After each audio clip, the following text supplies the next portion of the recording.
Te cuento que decir que tu carro llega a Tucupita o a Santa María de Ipire con 3 rayitas no es una medida de consumo o de economía de combustible y salvo en condiciones muy particulares no aporta ninguna información de valor. Hola a todos, muchísimas gracias por estar aquí. En este video vamos a establecer las diferencias entre economía y consumo de combustible y vamos a aprovechar también para ver la definición de autonomía. Y aunque estos términos te puedan parecer intercambiables, si quieres expresarte con propiedad o quieres parecer un experto, deberías al menos utilizar la terminología correcta cuando te refieras a cualquier tema, incluyendo este. Vamos con el consumo de combustible, que se refiere a la cantidad de litros que el vehículo requiere para recorrer cierta distancia. Siendo cantidad de combustible, ¿verdad? Lo expresamos normalmente en litros por cada 100 kilómetros. En el sistema anglosajón o imperial hablarían de galones por cada 100 millas y sé que en Colombia con certeza y probablemente, no estoy seguro, en algunos países de Centroamérica se habla de galones cada 100 kilómetros. En cuanto al rendimiento de combustible, ¿verdad? Vemos que a diferencia del consumo se refiere a la distancia que recorre un vehículo o cuánto rinde una cierta cantidad de combustible en términos de kilómetros. Es decir, cuántos kilómetros rinde una cierta cantidad de combustible. Lo expresamos normalmente en kilómetros por litro, pero vemos con frecuencia, especialmente en carros norteamericanos, que se habla de millas por galón y nuevamente en Colombia, y entiendo nuevamente, también en ciertos países centroamericanos, se habla de kilómetros por galón. Pero en todos los casos nos referimos a lo mismo. ¿Cuántos kilómetros rinde un litro de gasolina? Por eso se habla de rendimiento, economía de combustible, ¿verdad? La eficiencia, en cambio, hace referencia a la eficacia con la que se utiliza el combustible para producir energía. Y se usa esa energía, ¿verdad?, para producir trabajo útil. En el caso de nuestros vehículos es utilizar la energía del combustible, ¿verdad?, para producir el desplazamiento. Se expresa, ¿verdad?, en términos de un porcentaje y, por supuesto, un motor será tanto más eficiente en la medida que desperdicie menos energía, es decir, utiliza el combustible de manera más eficaz, por tanto produce más trabajo útil por cierta cantidad de combustible, por unidad de combustible, ¿verdad? La autonomía, por otro lado, se refiere a la distancia que puede recorrer un vehículo con cierta cantidad de combustible. Es decir, tengo cierta cantidad de combustible, ¿qué tan lejos puedo llegar con ella? Puede ser total o parcial. Generalmente cuando vemos las especificaciones de un vehículo, vemos la autonomía total. El dato que se emplea es la capacidad total del tanque y se calcula en base al rendimiento del consumo de combustible qué tan lejos puede llegar ese vehículo con esa cantidad de combustible. Pero también puede ser parcial, que es lo que solemos ver en los tableros de los carros más modernos, que nos dice, por ejemplo, distancia hasta vacío, o nos da una indicación directa de la autonomía y nos dice con la cantidad de combustible que esté presente en el tanque en un cierto momento, ¿verdad?, qué tan lejos podemos llegar. Se mide, por supuesto, ya que hablamos de distancia, en kilómetros o millas, ¿verdad? Y es muy importante estimarla correctamente, especialmente si estamos en medio o planificando un paseo, un viaje a un lugar lejano o muy remoto donde no necesariamente sea fácil conseguir combustible, el suministro de combustible sea más complicado. Sobre cómo estimarlo va a depender un poco de los datos de que dispongamos.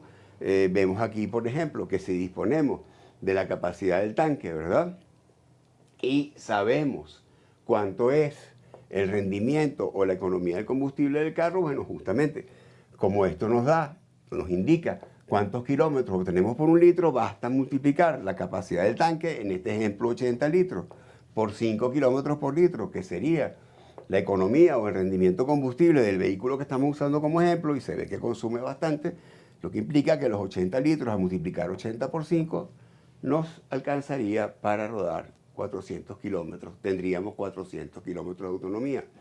Por otro lado, podríamos disponer como información de la capacidad del tanque, nuevamente digamos que es 80 litros, pero en esta ocasión tenemos el consumo de combustible en litros por cada 100 kilómetros. Si dividimos la capacidad del tanque o lo dividimos entre, mejor dicho, el consumo de combustible, en este caso 80 entre 20, porque estamos suponiendo que este vehículo tiene un consumo de 20 litros cada 100 kilómetros, ¿verdad? Nos va a dar 4, 4 es, ¿verdad? ¿Cuántos segmentos de 100 kilómetros podemos recorrer,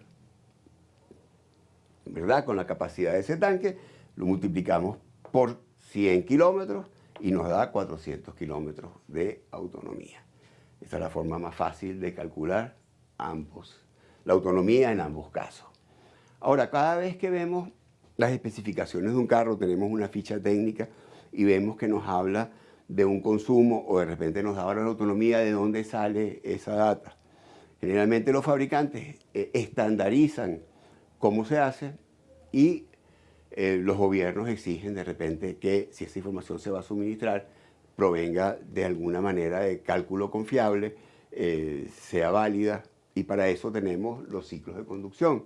Los ciclos de conducción son patrones estándar de prueba que se utilizan para determinar consumo de combustible o emisiones también.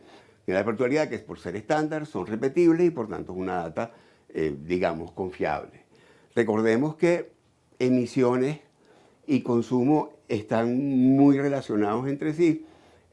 A mayor consumo de combustible, se quema más combustible, habrá más emisiones.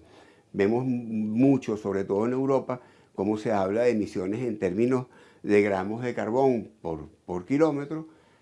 Por supuesto, el carbón al que estamos haciendo referencia es producto de la combustión. Por tanto, a mayor cantidad de combustible que quememos, por supuesto, mayores serán las emisiones, son proporcionalmente directos. Esos patrones estándares, que por ser estándares son repetibles, por tanto son más confiables, varían por región, y eso es simplemente porque en diferentes regiones hay diferentes costumbres, hábitos de manejo, diferentes condiciones de manejo que afectan el consumo.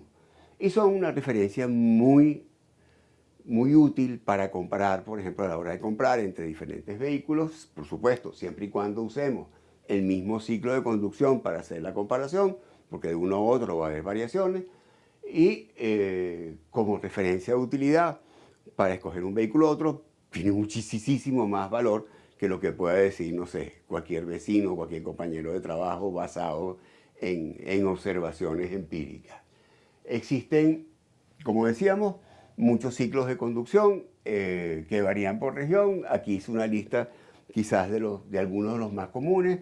Tenemos el WLTC, que es el ciclo global armonizado de manejo para vehículos livianos. Tenemos el nuevo ciclo europeo de manejo, el FTP, que es el norteamericano. El más conocido es el FTP 75. El chino, el CLTC, que es el ciclo de manejo para vehículos livianos que se utiliza en China, y hay muchos más. Japón tiene el suyo propio, existen modales, existen transitorios, estacionarios, que por ejemplo aplican a cosas como plantas, generadores y eso. Este gráfico nos muestra un ejemplo de lo que es un ciclo de manejo. En este eje vemos la velocidad a la que se mueve el carro, en este otro eje tenemos el tiempo. Hay un tiempo determinado medido precisamente por fases para cualquier ciclo de manejo. En este caso que estamos usando como ejemplo está dividido en dos partes.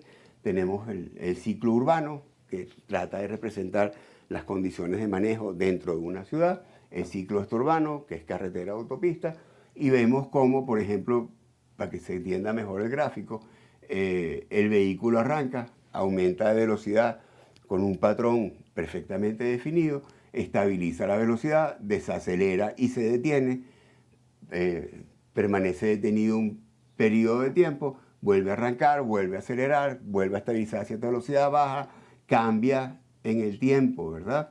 La aceleración y la velocidad con detenciones mientras está en el ciclo urbano, y cuando pasa al ciclo urbano acelera hasta cierta velocidad, disminuye, aumenta y cambia varias veces, siempre en periodos de tiempo muy definidos y a velocidades exactas, de manera que va a hacer lo mismo con cada carro que pruebe. Por tanto, como decíamos antes, tiene una referencia útil para comparar y siempre tienes estandarizado y repetible el ciclo de conducción.